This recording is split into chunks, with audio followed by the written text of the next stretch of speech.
Assalamualaikum warahmatullahi wabarakatuh. Selamat datang kembali di channel Hikmah Misteri. Dan tentunya masih bersama saya Mas Narah. Apa kabar kalian semua? Semoga selalu baik-baik saja, sehat badannya, dilimpahkan rezekinya, dan dihindarkan dari segala mara bahaya. Amin. Di kesempatan kali ini saya akan menceritakan sebuah cerita horor dengan judul Susuk Nyi Blorong, melanjutkan dari part sebelumnya. Oke, seperti biasa sebelum ke ceritanya, bagi kalian yang belum subscribe channel ini, silahkan bisa subscribe dulu dan aktifkan lonceng notifikasinya agar kalian tidak ketinggalan cerita dari channel Hikmah Misteri yang akan selalu menggetarkan hati kalian. Dan jangan lupa juga untuk share and like. Oke, terima kasih, and so get ready to be haunted.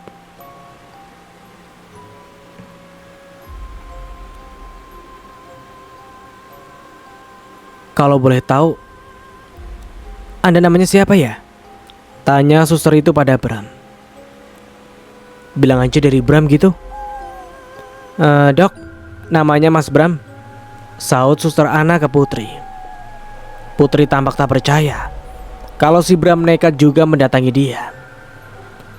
Bilang ke dia, saya masih banyak pasien, suruh dia pulang aja sus, saut Putri. Iya dok, ujar suster Ana sambil menutup teleponnya. Gimana sus? Tanya Bram penasaran. Maaf ya mas, dokter Putri masih banyak pasien, dia nggak bisa nemuin mas. Gitu ya? Susahnya mau ketemu dia? Atau dia emang sengaja nggak mau ketemu sama aku? Gumam Bram. Nak, bukannya pasien kita hari ini udah selesai semua ya? Emangnya pasien mana lagi yang diperiksa dokter Putri? Tanya temannya tiba-tiba. Shh, udah diam kamu, ujar suster Ana seraya mengangkat jarinya ke bibir. Bram mendengar itu. Jadi benar dia sendiri yang gak mau ketemu saya sus? Tanya Bram lagi. Suster Ana menghela nafas. Sepertinya mas harus jadi pasien dulu kalau mau ketemu dokter Putri. Pasalnya dia tadi nyuruh mas pulang aja. Maaf ya, sahutnya. Bram akhirnya pergi dengan perasaan kecewa. Putri pergi ke kamar mandi sebentar, lalu kembali ke ruangannya. Ketika ia melewati resepsionis, tampak para suster itu sedang menggunjingnya. Tapi ia tidak mempedulikannya dan masuk kembali ke ruangannya. Saat baru membuka pintu, ia menjerit. Astagfirullah ya Allah. Ia berteriak dan menutup pintu itu lagi dengan keras. Sontak semua orang pun datang melihatnya. Dokter, kenapa dok? Ada apa? Tanya suster Ana penasaran. Sebenarnya Putri melihat neneknya Bram berdiri di jendela ruangannya. Sontak saja ia langsung kaget. Tapi karena tak ingin yang lain tahu, ia pun beralasan. Itu tadi saya lihat ada kecoa di ruangan saya sus, saut Putri. Hah? Kecoa dok? Tanya suster Ana sambil membuka ruangan itu dengan mengeceknya. Gak ada apa-apa tuh dok. Di mana dokter melihatnya? Putri berjalan masuk dengan ketakutan, lalu melihat sekeliling. Neneknya Bram sudah tak terlihat. Syukurlah, mungkin kecoanya sudah kabur sus. Makasih ya, suster bisa balik lagi kerja, kata Putri. Ya udah kalau gitu dok. Suster Ana pergi dengan perasaan yang tak menentu. Putri duduk di kursinya dan menata nafasnya. Tiba-tiba angin dingin berembus melewati telinganya. Putri merasakan bahwa ada orang lain di ruangan itu. Ia pun mulai merinding lalu berkata, siapapun yang ada di sini, tunjukkan wajah kalian. Putri mencoba mengumpulkan keberaniannya. Dan benar saja, tak berapa lama seorang nenek tua yang wajahnya pucat muncul dan berjalan ke arahnya. Nenek, teriak Putri sedikit kesal. Maaf nak kalau nenek ngagetin kamu, saut nenek yang sudah meninggal beberapa hari itu. Nenek itu harusnya ngasih kode dulu kalau mau muncul. Jangan tiba-tiba gitu. Putri kan kaget nek. ujar Putri. Iya, nenek minta maaf ya. Lain kali nenek gak akan gitu lagi kok, ujar wanita tua itu sambil tersenyum. Nenek ada perlu apa kesini? Kamu tentu sudah tahu kenapa nenek kesini. Nek, bukannya gak mau bantu, tapi saya gak suka. Orang bakal ngira saya ini gila, Nek, ujar Putri. Nah, nenek yakin Bram bukan orang seperti itu. Percaya sama nenek. Bram berjalan di pinggir jalan dan masih memikirkan cara untuk bisa menemui Putri. Terngiang-ngiang di pikirannya. Mas harus jadi pasien dulu kalau mau nemuin dokter Putri. Ia melihat pecahan kaca di jalan. Entah ia dapat pikiran dari mana. Langsung ia genggam pecahan kaca itu sampai tangannya berlumuran darah. Tak lama kemudian, ia kembali ke klinik. Dok, ada pasien baru datang, ujar Suster Ana menelponi Putri. Keluhannya apa, Sus? Sepertinya luka goresan di tangan, Dok. Baiklah, suruh dia masuk, ujar Putri. Baik, Dok, ujarnya sambil menutup telepon. Silakan, Mas, Anda boleh masuk lewat sini ya. Suster Ana mengantarkan Bram masuk ke ruangan Putri. Nek, saya mau ada pasien. Nenek pergi aja dulu. Kalau Bram kesini lagi, biar saya sampaikan pesan nenek, ujar Putri. Gak usah repot-repot, nak. Itu Bram sudah ada di sini, saut nenek. Apa? Ujar Putri kaget karena melihat pasien yang masuk adalah Bram. Bram duduk di depan Putri. Ia menatapnya dengan menghela nafas. Apa harus nunggu saya terluka dulu baru Anda mau menemuin saya, dokter? Tanya pria berhidung mancung itu seraya menatap Putri dengan tajam. Gak usah formal begitu, kita kan seumuran, ujar Putri tak ingin suasana canggung. Putri mengobati tangan Bram yang terluka. Kena goresan apa ini? Tanya Putri memecah keheningan. Kena pecahan kaca di jalan, jawab Bram datar. Sakit gak? Tanya Putri. Enggak sih, lebih sakit dari sikapmu yang sengaja gak mau nemuin aku, saut Bram sedikit kesal. Bukannya gak mau nemuin kamu, tapi ini kan klinik, bukan tempat lain, ujar Putri menjelaskan. Jadi kalau di tempat lain kamu mau ya nemuin aku? Tanya Bram lagi. Pertanyaan Bram membuat ia tak bisa berkata-kata lagi. Udah selesai nih, ujar Putri dan merapikan tempat obatnya lagi. Makasih ya, saut Bram. Kenapa mau nemuin aku? Tanya Putri sembari menuliskan resep untuknya. Sebenarnya aku masih penasaran. Dari mana kamu tahu kalau nenekku dalam bahaya saat di rumahmu itu? Bukannya kamu sedang memperingatkanku? Apa kamu percaya kalau ku bilang aku bisa ngelihat mereka, makhluk halus? Tanya Putri. Aku percaya kok, saut Bram. Segitu secepatnya kamu percaya? Ujar Putri dengan heran. Nenekku selalu mengatakan, ada banyak hal di dunia ini yang tidak bisa kita terima dengan akal sehat. Tergantung kepercayaan masing-masing, ujar Bram menjelaskan. Nenek Bram terus memohon untuk menyampaikan pesannya. Iya ya Nek, Putri tahu, saut Putri seketika. Perkataan Putri yang sangat tiba-tiba itu membuat Bram terkejut dan sedikit takut. Pasalnya di ruangan itu hanya ada mereka berdua. Putri, kamu lagi ngomong sama siapa sih? Tanya Bram dengan lirih. Putri lalu menatapnya. Tadi kamu bilang percaya kalau aku bisa ngelihat mereka. Kenapa sekarang kamu jadi takut? ujar Putri meledeknya. Enggak kok, aku nggak takut. Cuman penasaran aja, saut Bram tersenyum kecut. Nenek kamu tepat ada di sampingmu. Kalau kamu mau ngomong, ngomong aja. Beliau bisa dengar kok, ujar Putri yang masih sibuk dengan kerjaannya. Serius? Nenek aku ada di sini, kata Bram sambil berpindah posisi. Putri hanya mengangguk. Bram bingung harus mulai dari mana. Nenek, ini Bram cucu nenek. Nenek dengarkan. Nenek jangan khawatir ya. Bram akan jadi cucu yang berbakti buat nenek.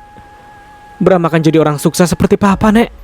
Dan mulai sekarang, nenek bisa tinggal di surga dengan tenang, ujar Bram. Nenek itu mengangguk dan mohon pamit ke Putri. Bram yang tidak tahu neneknya sudah pergi, masih saja berbicara. Nek, maafin Bram ya, belum bisa membawa menantu pilihan nenek. Padahal Bram masih ingin nenek melihat Bram sampai menikah. Tapi ya sudahlah. Bram janji bakal ngedapetin menantu seperti idaman nenek. Oke? Sautnya bersemangat. Seketika Putri tertawa mendengar ucapan Bram. Kok kamu ketawa sih, Put? Kamu bohongin aku ya? Ujar Bram menatap Putri yang masih tertawa. Bukannya gitu. Nenek kamu udah pergi kok dari tadi, saut Putri. Kok kamu gak ngasih tahu sih? Bram kembali ke posisinya sambil malu. Gimana mau ngasih tahu? Orang kamunya nyerocos gak berhenti gitu, saut Putri yang masih tersenyum. Bram menatap Putri yang masih tersenyum. Hatinya bergetar, seperti ada sekumpulan drum band yang ditabuh di dalam hatinya. Dan ia begitu senang. Ternyata kamu cantik juga ya kalau lagi senyum, ujar Bram seketika. Perkataan Bram menyadarkan Putri dan membuatnya salah tingkah. Nih, udah selesai. Aku udah nulisin resepnya. Kamu bisa ambil obatnya di luar, ujar Putri mengusirnya. Makasih ya, karena udah nyampein pesanku ke nenek. Dan juga untuk ini.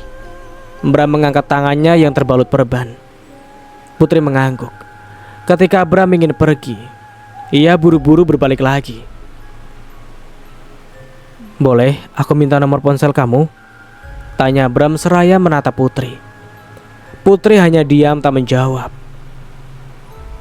Kamu kan tahu tanganku masih sakit. Kalau aku infeksi gitu, aku kan bisa langsung tanya ke kamu, ujar Bram beralasan. Iya, nih kartu namaku, saut Putri memberinya kartu sambil menggelengkan kepalanya. Makasih lagi ya, ucap Bram dengan senyum lebar di wajahnya. Kemudian ia pergi keluar dengan perasaan yang bahagia. Sebuah mobil sedan berwarna putih melintas di depan klinik itu. Mang, berhenti sebentar ya, sahut Donna yang berada dalam mobil. Ia melihat Bram keluar dari klinik tempat Putri bekerja dengan wajah tersenyum lebar. Donna merasa sangat marah. Sesampainya di rumah, ia membanting tas LV warna coklat itu ke lantai dan berteriak-teriak. Ibunya yang mendengar itu langsung menemuinya. Donna, ada apa ini sayang? Kenapa pulang kok marah-marah gini? Tanya wanita berambut keriting itu pada anaknya. Aku benci sama tuh cewek jalang mah, bentak Donna dengan beringas. Maksud kamu siapa? Apa sih Putri? Tanya ibunya lagi. Siapa lagi kalau bukan dia mah? Kenapa lagi? Apa yang dilakukannya ke kamu sayang? Mama kan tahu aku dari dulu suka sama Bram. Tapi cewek jalang itu berani-beraninya ngerebut Bram dari aku mah, ujar Donna sambil menangis. Hah? Serius kamu Don? Dari mana mereka bisa kenal satu sama lain? Tanya ibunya ikut heran. Donna menceritakan semuanya, dan juga tentang Bram yang keluar dari klinik Putri tadi. Ibunya ikut geram. Sayang, kamu gak usah khawatir. Mama akan membantu kamu. Sepertinya sudah saatnya kamu tahu. Besok kamu harus ikut Mama ya. Memangnya kita mau kemana, Ma? Besok juga kamu bakal tahu. Udah, jangan uring-uringan. Saut ibunya lalu pergi meninggalkannya. Bram berbaring di kasurnya sambil memegangi kartu nama yang diberikan Putri. Terbayang-bayang senyuman Putri tadi membuat hatinya senang. Aneh, kenapa aku senyum-senyum gini ya kalau ingat wajah dia? Kayaknya ada yang salah nih, gumam pria itu. Ia pun mengambil ponsel dan mengirim pesan pada Putri. Bram. Halo Dokter Putri. Lagi ngapain? Tanyanya. Putri saat itu sedang makan malam bersama keluarga Krishna. Di tengah keheningan, ponsel Putri berbunyi. Ia hanya meliriknya dan tahu kalau itu dari Bram. Wanita itu tak menghiraukannya. Bram merasa diacuhkan, lalu mengirim beberapa pesan lagi. Kenapa nggak dibalas saja sih SMS-nya? Berisik tahu. Bentak Dona yang merasa terganggu karena suara HP Putri. Dona, bentak ayahnya. Memangnya siapa sih Putri? Malam-malam gini kok SMS kamu? Tanya Bagas penasaran. Itu pasien baru aku kak. Mungkin dia mau tanya tentang lukanya tadi. Ujar Putri beralasan. Oh gitu ya. Om kira Putri sudah punya pacar sekarang. Jadi malu-malu gitu. Ejek Krishna pamannya. Putri tersedak mendengar omongan pamannya itu. Enggak kok om. Putri gak punya pacar kok. Bantahnya. Putri, kamu kan udah dewasa. Om mau kamu mendapatkan laki-laki yang baik ya. Ujar Krishna lagi. Putri mengangguk. Kalau cowok itu jahat sama kamu, bilang ke kakak ya. Ntar kakak hajar dia. Saut Bagas. Hah kakak, udah deh. Putri kan bilang belum punya pacar. Ujar Putri seraya malu. Dona tiba-tiba menggebrak mejanya. Aku udah kenyang. Mah, aku balik ke kamar. Ujarnya sambil nyelonong pergi. Kenapa sih tuh anak? Aneh. Saut Bagas. Ini semua tuh gara-gara papa sama kamu Gas. Udah, mama juga udah kenyang. Saut ibunya sambil berlalu pergi. Putri yang merasa suasana itu sedang tidak baik. Ia juga ikut pergi. Om, Kak Bagas, Putri juga udah kenyang. Putri balik ke kamar dulu ya. Saut Putri seraya pergi dari meja makan. Ia menelpon Bram. Ada apa sih? Tanya Putri dengan ketus.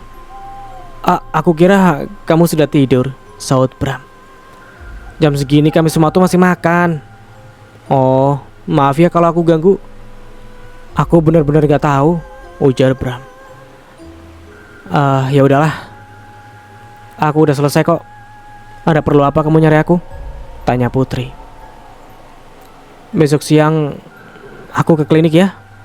Aku gak tahu cara ganti perban. Kayaknya ini perban udah kotor banget. Aku takut infeksi. Bisa kan? Ujar Bram beralasan. Ya udah datang aja besok, saut Putri dan mengakhiri panggilannya. Keesokan harinya, Bram datang ke klinik Putri. Seperti biasa, ia mampir ke resepsionis. Siang sus, apa dokter Putri ada di ruangannya? Tanya Bram. Oh bentar ya, saya teleponkan dulu, saut suster itu. Halo ya sus, ada apa?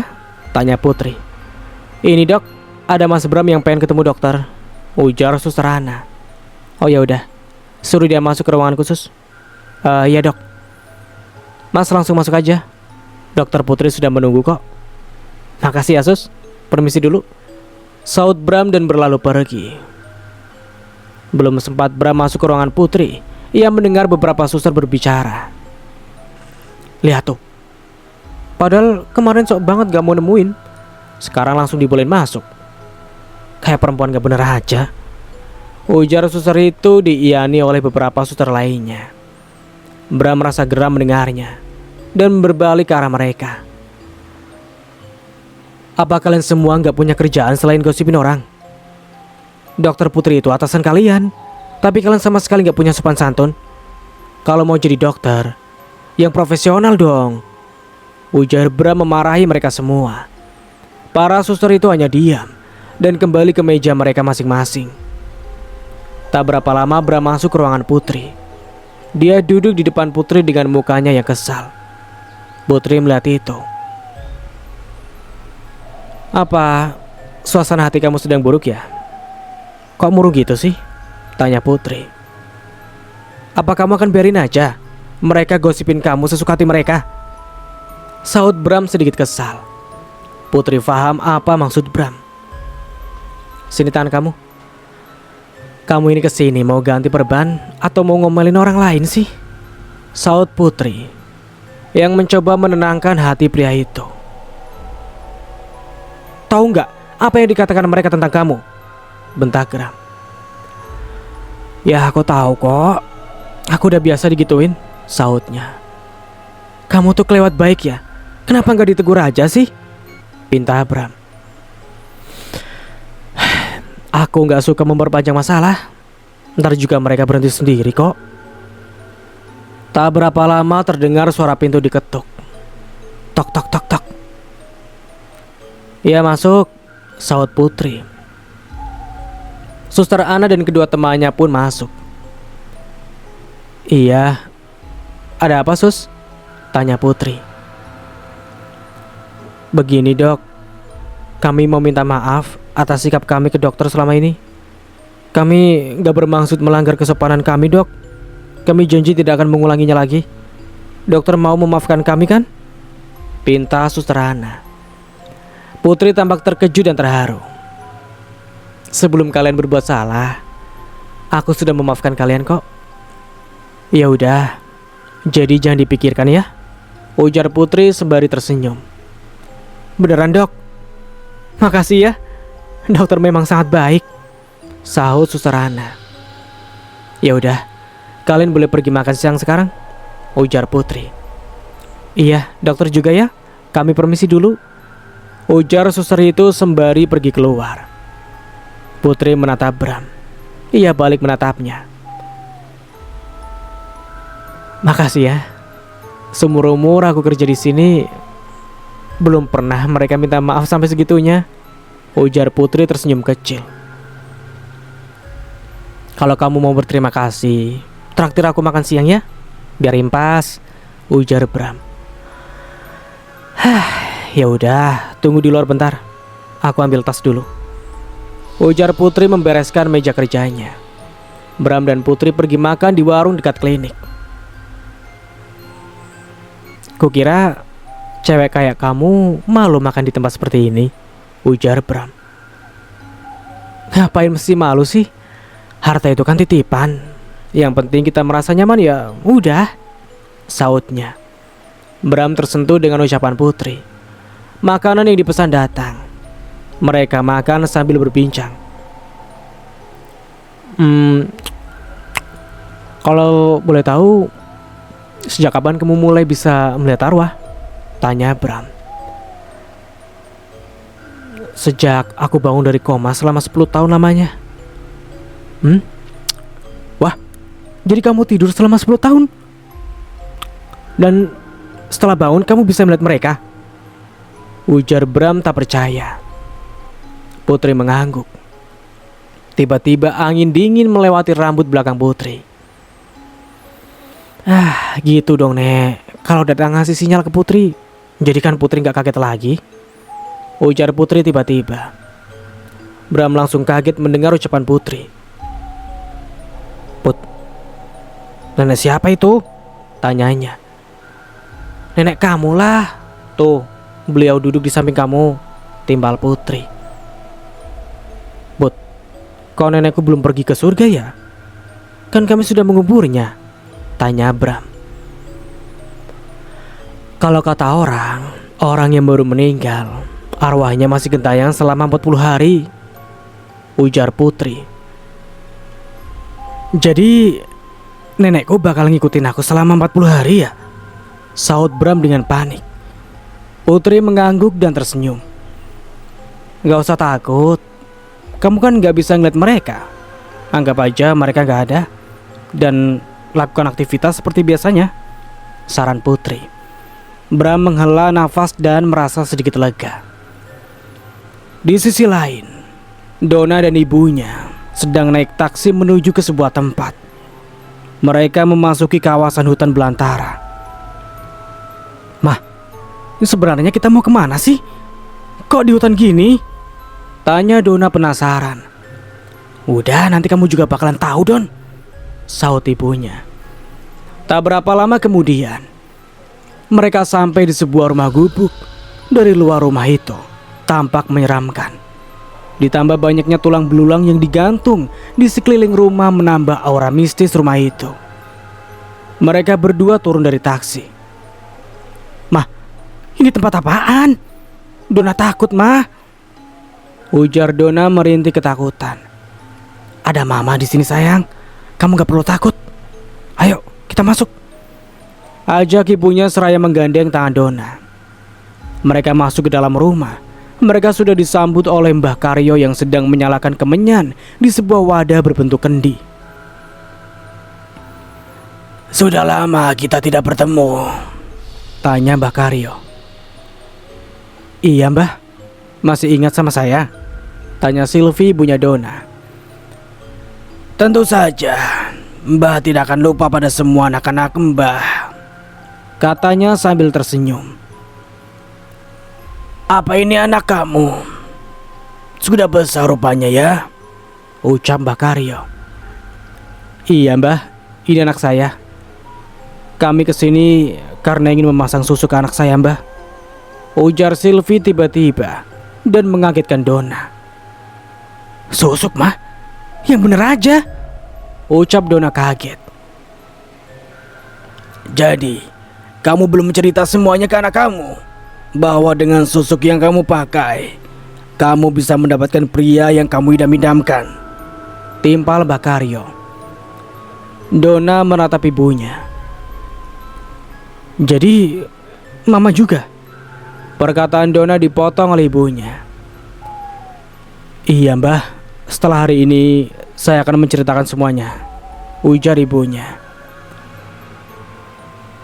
Jadi, apa anakmu sudah siap untuk memasang susuk hari ini?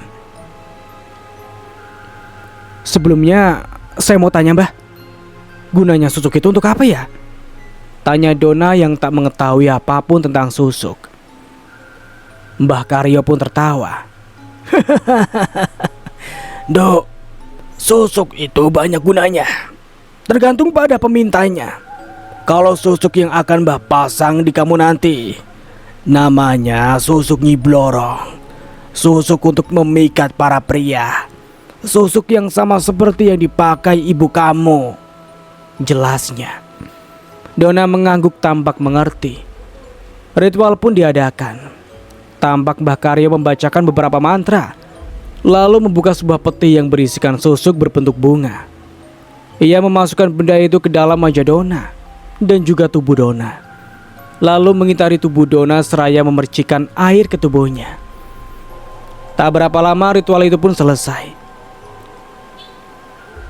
Ini, Mbah.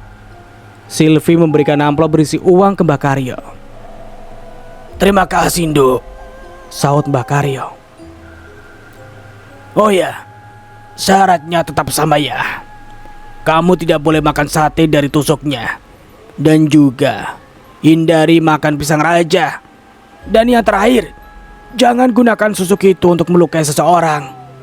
Kalau kamu melanggar, kamu akan menerima konsekuensinya, ujar Mbah Karyo memperingatkan Donna. Iya, Mbah, saya mengerti. Saya akan menjaga anak saya supaya menuruti perintah Mbah, sahut Sylvie. Mereka pun undur diri dari rumah itu. Di dalam taksi. Jadi, ini rahasia Mama selama ini? Tanya Donna. Karena umurmu sudah 20 tahun, Mama sudah bisa mengatakannya padamu. Mama harap kamu bisa mendapatkan lelaki manapun yang kamu sukai, sayang, ujar ibunya seraya mengelus rambut Donna. Terima kasih ya, Ma, ujar Donna seraya memeluk wanita itu. Putri dan Bram sudah selesai makan, dan Bram mengantar Putri kembali ke klinik. Makasih, udah mau makan siang sama aku, ujar Bram. Iya, oh ya, 2 hari lagi perbannya udah boleh dibuka. Hati-hati, jangan terluka lagi, saut Putri dan berlalu masuk ke klinik. Mendengar ucapan Putri, pria itu tampak tersenyum dan hatinya berbunga-bunga. Keesokan harinya, Donna tampak berjalan di koridor kelasnya. Semua orang menatapnya dengan penuh kagum. Terlihat seorang wanita memakai baju kebaya berwarna hijau sedang menari-nari di belakang tubuh Donna. Ia bergoyang sambil menghentakkan kaki dan selendang di tangannya. Matanya hitam merona, seperti menyihir semua yang ada di sana. Hanya satu orang yang tak tersihir olehnya, yaitu Bram. Pasalnya, nenek Bram menutup mata batinnya agar Bram tetap melihat Donna seperti biasanya. Bram, lihat tuh, Donna kayaknya makin cantik aja ya, ujar Ridwan dengan mata berkaca-kaca. Lah, biasa aja tuh, ujar Bram tak acuh. Kamu buta ya? Lihat baik-baik. Donna tuh cantik, seksi lagi, idaman para pria banget, ujar Ridwan memaksa Bram. Udah, kalau kamu ngidamin dia, sana kejar aja.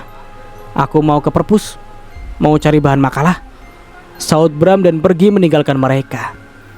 Donna datang mendekati Ridwan.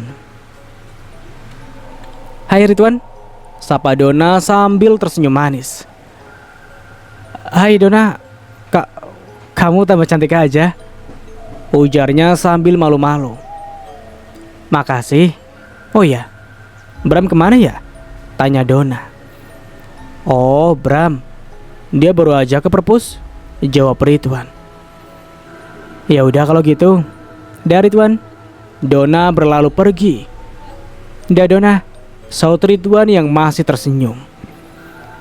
Bram sedang mencari buku di perpus. Tiba-tiba angin dingin melewati pria itu. Ia menoleh seperti ada seseorang yang baru saja lewat.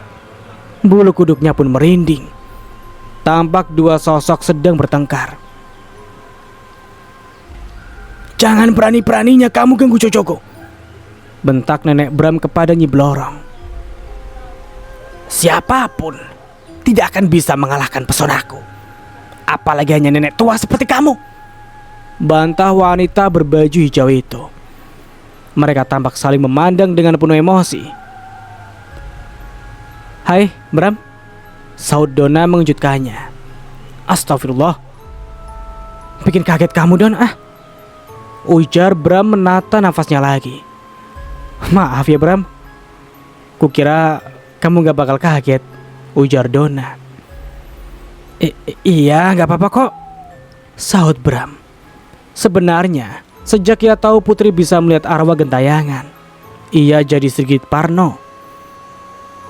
Bram, kita makan siang yuk, ajak Donna. Bram berpikir sejenak. Ya udah yuk, aku juga lapar nih, saut Bram seraya mengembalikan buku yang ia pegang. Donna tampak senang sekali. Ia berpikir susuk yang ia pakai berhasil menarik perhatian Bram. Di kantin kampus, Donna, boleh aku tanya sesuatu? Tanya Bram dengan lirih.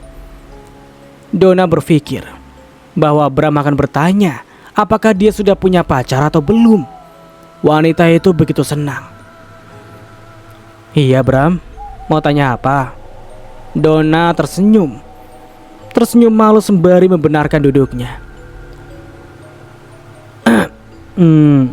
Ngomong-ngomong, si Putri udah punya pacar belum ya?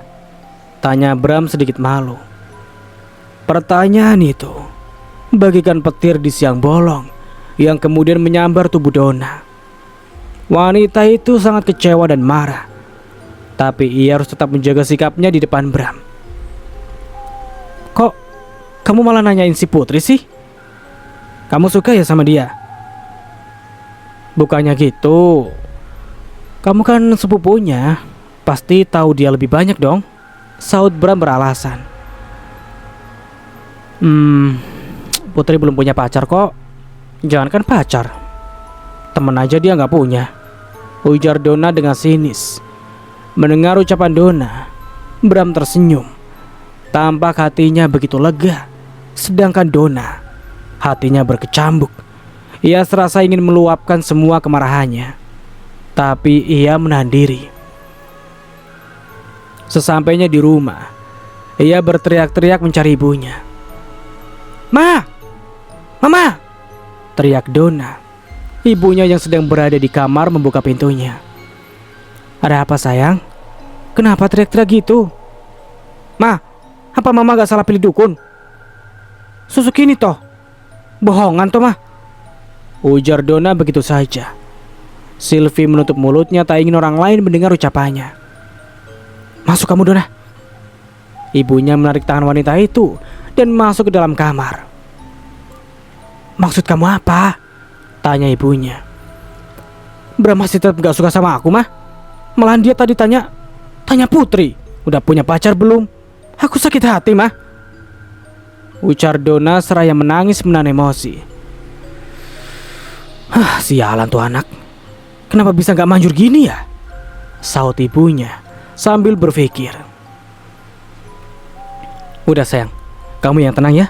Serahkan semuanya sama mama. Minggu depan mama akan undang keluarga Bram untuk datang makan malam ke sini. Kamu jangan khawatir ya," ujar ibunya menenangkan Donna. "Beneran ya mah?" sahut Donna. Saat makan malam di rumah Putri, malam itu tak seperti biasanya. Putri melihat sesosok wanita yang selalu berada tepat di belakang Donna. Wanita itu tampak memandanginya dengan mata hitamnya dengan penuh kebencian. Putri hanya menundukkan kepala dan tak ingin melihatnya. "Don, apa kamu habis perawatan?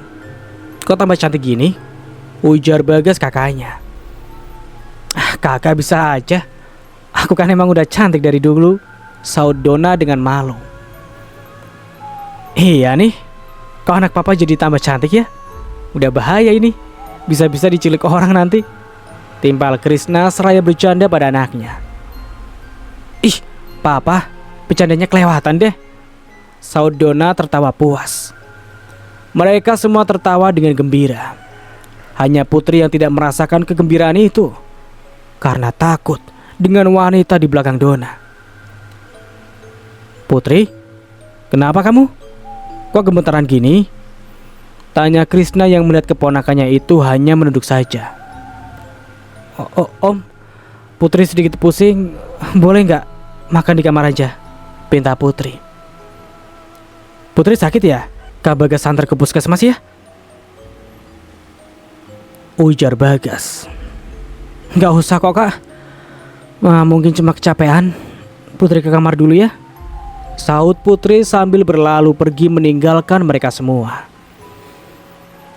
Di dalam kamar, Putri mencoba mengatur nafasnya yang terengah-engah.